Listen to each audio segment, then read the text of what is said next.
So hello friends, कैसे हैं आप सब। उम्मीद करता हूं कि बेहतर होंगे। और आज हम लोग सामाजिक विज्ञान की भूगोल की कृषि के दीर्घ उत्तर प्रश्न को डिस्कस करेंगे। और पहला क्वेश्चन यह है कि जो भारतीय अर्थतंत्र है, इंडियन इकोनॉमिक सिस्टम है, उसमें कृषि का क्या महत्व है तथा कृषि की विशेषताओं पर भी प्रकाश डालेंगे कि कृषि का क्या क्या विशेषताएँ हैं।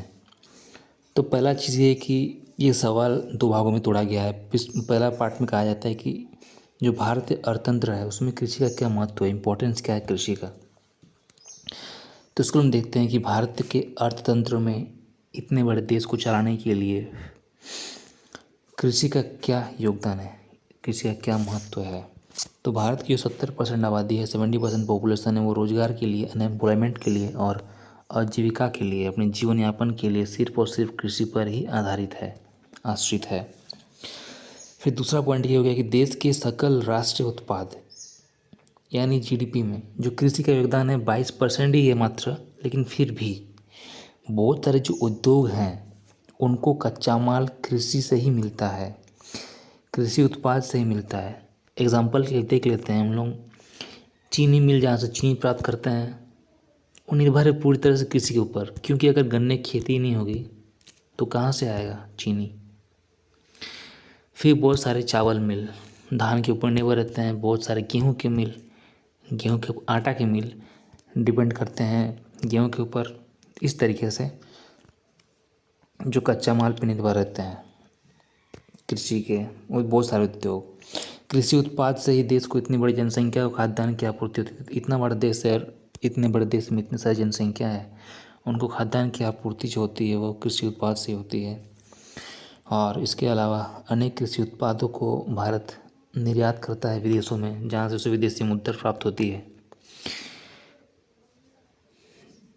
जैसे इंडिया कोई चीज़ का बहुत बड़ी मात्रा में खेती करता है, लेकिन बाहर देश में वो खेती नहीं होती है, तो इंडिया यहाँ का जो सामान है वो बाहर निर्यात करता है और इसके बदले उसे विदेशी मुद्रा मिलती है, और उस विदेशी मुद्रा से वह अलग चीज़ों को खरीद सकता है बाहर से ही।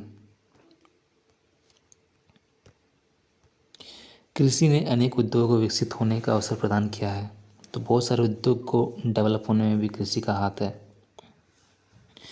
तो ये हो गया कृषि का महत्व भारतीय अर्थतंत्र में। अब हम लोग कृषि की विशेषताओं को जानेंगे। तो भारत का एक बहुत बड़ा जो भूभाग है, जमीन का टुकड़ा है, वो कृषि योग्य है। यहाँ की जलवायु और उपजाऊ मिट्टी कृषि को बढ़ावा प्रदान करते हैं। भारत में कहीं कहीं एक फसल, कहीं दो फसल, तो कहीं कहीं 3 फसल तक उगाई जाती है। भारत में फसलों की अदला बदली भी की जाती है। यहाँ अनाज की फसलों के बाद दलहन की खेती की जाती है। इससे मिट्टी की जो उर्वरा शक्ति है वो बनी रहती है। यहाँ मिश्रित कृषि का प्रचलन है, जिससे गेहूँ, चना और सरसों की खेती एक साथ की जाती है। तो ये थी भारतीय कृषि की विशेषताएं,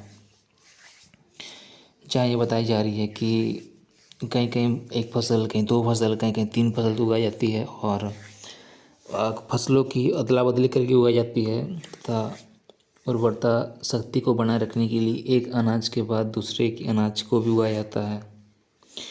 और मिश्रित कृषि का प्रचलन है, जिसमें गेहूँ, चना और सरसों की खेती एक साथ की जाती है। तो फ्रेंड्स, ये सवाल यहीं तक था। उम्मीद करता हूँ कि आपको याद करने में थोड़ी सी आसानी हुई होगी। मिलते हैं अगले वीडियो में।